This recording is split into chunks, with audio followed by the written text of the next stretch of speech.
Hey guys, it's Nick again. We're looking at Mark chapter 2, verses 13 through 17. Just a few verses, but holy smokes, it's packed with all kinds of stuff that's going on here. This is the calling of Levi.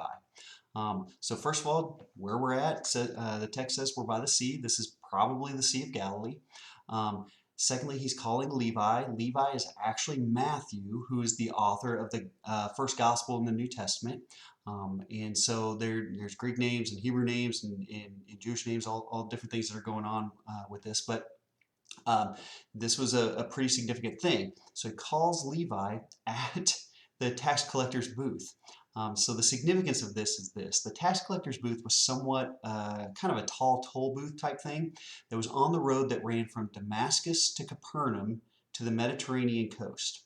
And Levi was probably employed by Herod Antipas, the tetrarch of Galilee. He's a governor of finances and other administrative responsibilities, that kind of thing. Travelers would naturally pass through here to get to Galilee, much like our turnpikes when they're collecting our tolls. The differences here is that the tax collectors made their living strictly from the tolls. So, for instance, if Rome made $10 per taxed person, then a tax collector might charge $20 and pocket the other 10. That's the only way they could make a living. They were famous for their extortion and their racketeering. The Mishnah, which is a Jewish rabbinical teaching on the law, prohibits even receiving alms from a tax collector. This is how much they were despised. Don't receive an offering from them. They can't receive them from at their office since the money is presumed to have been gained illegally or at least unethically.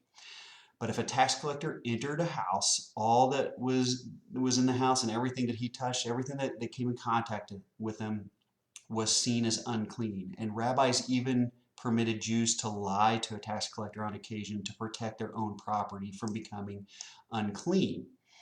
Well, how does that affect what we're seeing here? Well, Levi probably got his name because his family belonged to the line of Levi from the Old Testament, Jacob's son Levi, which makes him even more despised because he was a Jew who was extorting other Jews. So he was actually working against his own people. Well, uh, Jesus showed grace on him anyway and just walks up to him and simply says, "Follow me." The same call that he gives to the other disciples to become one of these apostles. Well, he invites them into the house. They're reclining along with other tax collectors and other sinners, and things going on with this. I want to point out that this is the very first time in Mark's gospel then that we encounter a Pharisee. And so we encounter the scribes of the Pharisee. Pharisees were known for their strict adherence to the law, to the written and to the oral code. Their strict adherence to the body of traditions and their explanations that elaborate on the Old Testament law and even beyond the Old Testament law.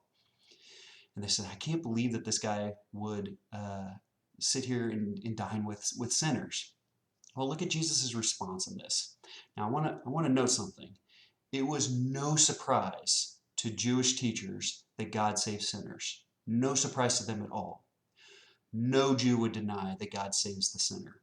What was incredibly shocking in this scenario is that the message conveyed was that God saves sinners while they are still sinning. Instead of being cleansed and then being saved, Jesus' message here is that God is approachable and he is the one doing the cleansing. This is a significant part of the gospel.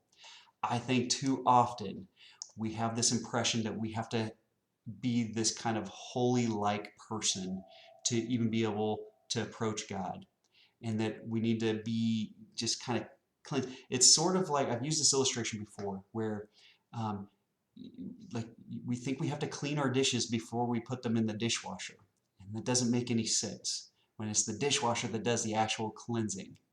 Well, it's like we have to be saved before we can even approach the Savior. And that's the teaching that's happening through here. And so my question to you is this. First, do you believe that God can save you while you're still a sinner? Um, Answer that honestly. And if you need to talk to someone about that, please let us know. We'd love to have that conversation. And two, um, how does that change your approach to other people who may not know Jesus as Savior yet? that God can still save them while they are still sinners. And I appreciate your guys' time today, but there's a lot to think about in this passage. You guys have a blessed day, and hopefully you get to encounter God in a new way.